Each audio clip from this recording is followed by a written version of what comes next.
Assalamualaikum warahmatullahi wabarakatuh. Kami dari kelompok 13 yang beranggotakan Wiyodiningrum Eka Nurazizah, Eling Rosa Sejati, dan Muhammad Raihan.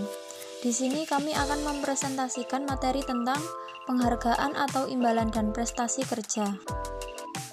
Materi yang pertama menjelaskan tentang jenis-jenis imbalan. Imbalan kerja atau employee benefits adalah seluruh bentuk imbalan yang diberikan oleh perusahaan atas jasa yang diberikan oleh pekerja atau pegawainya. Yang pertama ada imbalan jangka pendek atau short term employee benefits adalah imbalan kerja selain dari pesangon, pemutusan kontrak kerja atau PKK yang jatuh tempo dalam waktu 12 bulan setelah akhir periode pelaporan saat kerja memberikan jasa. Contohnya ada gaji, iuran jaminan sosial, cuti tahunan, cuti sakit, bagi laba dan bonus, atau jika terutang dalam waktu 12 bulan pada periode pelaporan. Yang kedua ada imbalan pasca kerja atau post employment benefits adalah imbalan kerja yang terhutang setelah pekerja menyelesaikan masa kerjanya.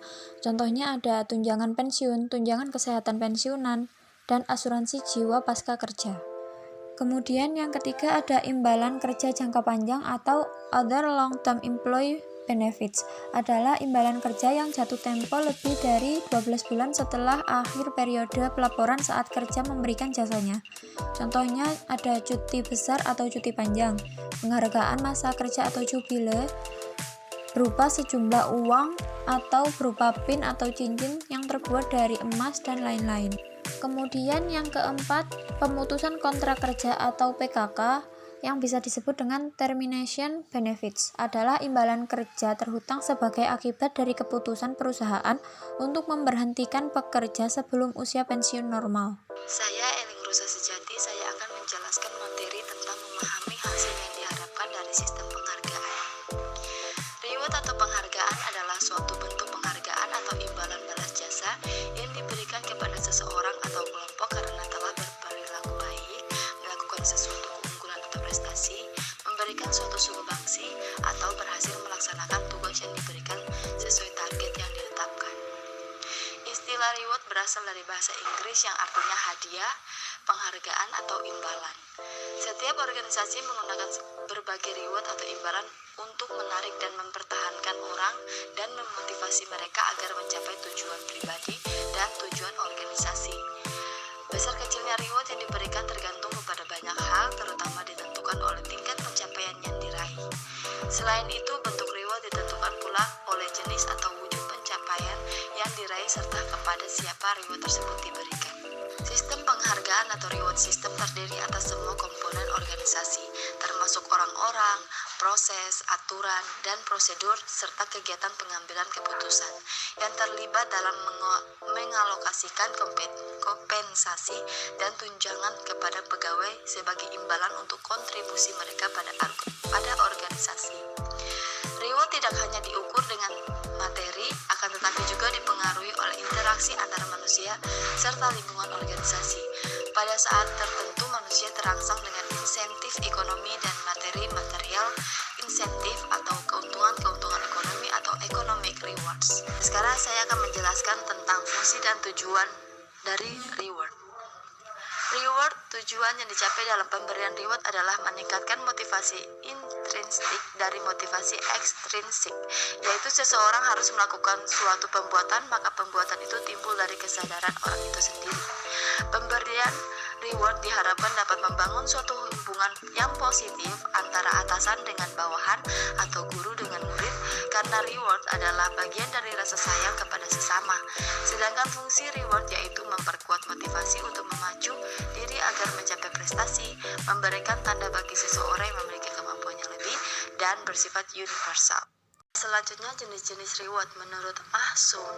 Pada tahun 2006, terdapat dua jenis reward berdasarkan tujuan reward yang ingin dicapai, yaitu yang pertama penghargaan sosial atau social reward, yang kedua penghargaan psikis atau psychic reward.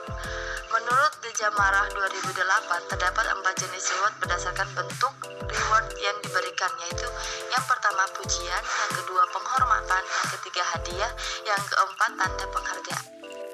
Menurut Ivan Sage, dan kawan-kawan, pada tahun 2006 reward dibagi dalam dua kelompok, yaitu penghargaan ekstrinsik dan penghargaan intrinsik.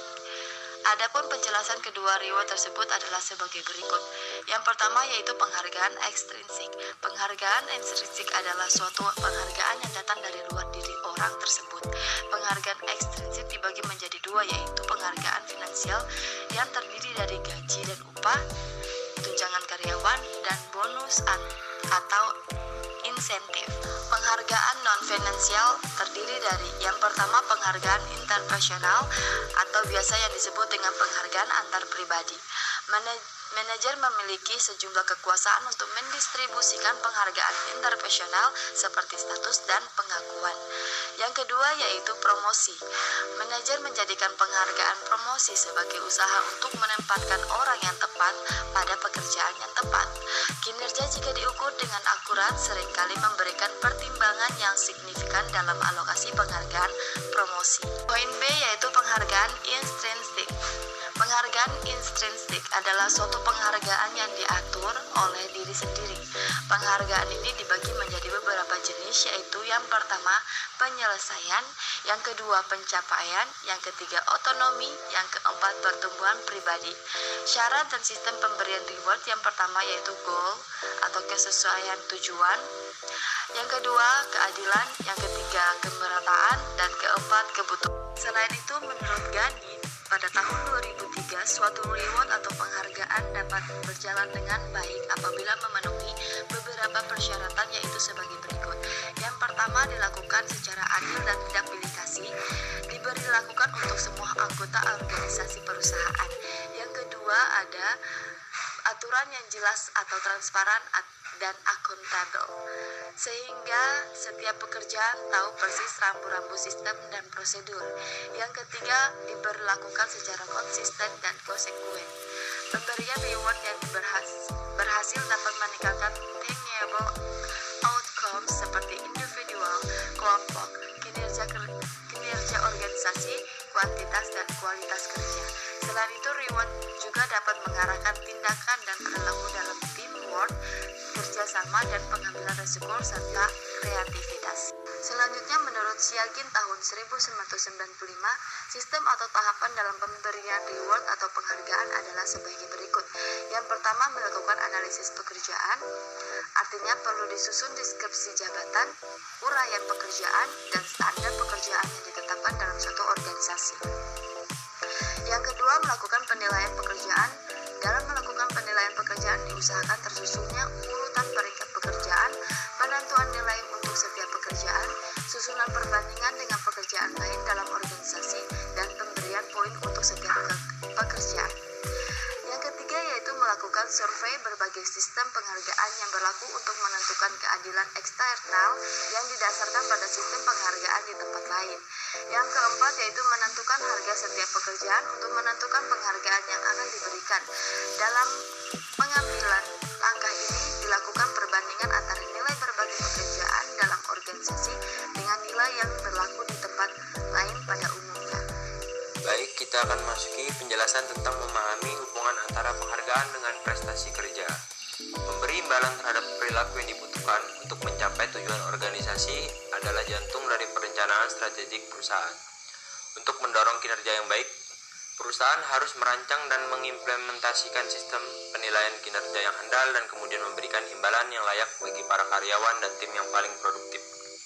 Menurut Siagian 2006, prestasi kerja seorang karyawan dipengaruhi oleh kompensasi yang diterimanya. Motivasi dasar dari kebanyakan orang menjadi karyawan pada suatu perusahaan tertentu adalah mencari nafkah. Artinya, apabila di suatu pihak seseorang menggunakan pengetahuan, keterampilan, tenaga, dan sebagian waktu untuk bekerja pada suatu perusahaan, di lain pihak karyawan tersebut mengharapkan menerima imbalan tertentu. Apabila kompensasi diberikan secara tepat dan benar, para karyawan akan memperoleh kepuasan kerja dan termotivasi untuk mencapai tujuan-tujuan organisasi. Di sini ada salah satu contoh kasus, yaitu kasus Gojek. Seperti ini contohnya, kabar baik kembali datang dari perusahaan rintisan startup karyawan anak bangsa. Gojek, perusahaan penyedia layanan on demand, berbasis aplikasi ini berhasil masuk dalam daftar 56 perusahaan yang mengubah dunia rilisan Fortune atau disebut dengan daftar Change the World. Gojek menempati peringkat ke-17 bersama sejumlah perusahaan-perusahaan kelas dunia lainnya seperti Apple, Unilever, Microsoft, dan masih banyak lagi. Gojek menjadi satu-satunya perusahaan asal Asia Tenggara yang masuk dalam daftar tersebut. Penghargaan ini mengejutkan sekaligus membanggakan bagi manajemen Gojek. Ini adalah hasil dari kolaborasi begitu banyak pihak yang terus mendukung Gojek. Selain berterima kasih kepada masyarakat serta ratusan ribu mitra-mitra pengemudi, talent, dan mitra UMKM Gojek yang terus berkomitmen memberikan layanan terbaik bagi pelanggan, kami juga ingin berterima kasih kepada pemerintah yang berperan sangat penting untuk mendorong pertumbuhan ekonomi digital di Indonesia. Ujar Nadiem Makarim, CEO dan founder Gojek. Baik, terima kasih banyak atas perhatian kawan-kawan. Inilah presentasi kami. Mari kita lanjut ke sesi tanya jawab.